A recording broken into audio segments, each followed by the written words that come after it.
Këto janë situata të pa precedent, dhe me thonë nuk kanë ndodhur asnjëherë më parë.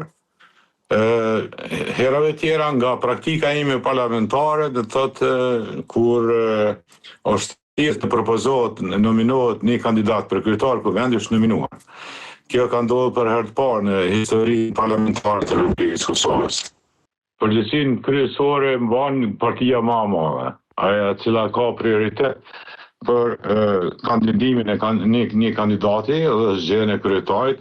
respektivisht në kryetarëve të parlamentit, të cilët konsiderohet pastaj parlamenti i konstituar.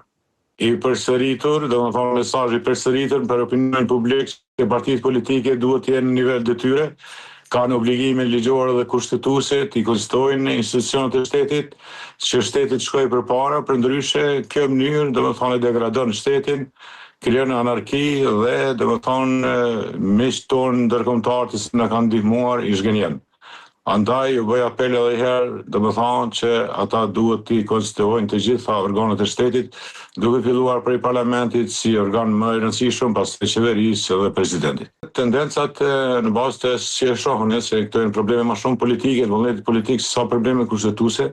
tendencat janë për me shkuar në zgjedhje të jashtëzakonshme përsëri,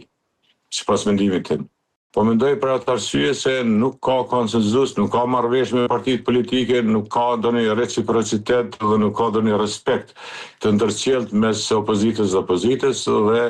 nuk e di, domethënë për është një vendim i keq i cili është do të thotë prodhon efekte shumë negative si në sferën e brendshme ashtu në sferën ndërkombëtare. Mendoj që askujt si konvenant, domethënë herë më pari populli nuk ka me dalë në zgjedhje, sipas mendimit tim shumë pak kanë me dalë që shka ra herën tjetër, edhe tash se s'ka motiv, edhe kur fan konvenimi nuk shkon në këtë drejtim se mund të më reciklu si data, domethënë si është reciklu në qershor.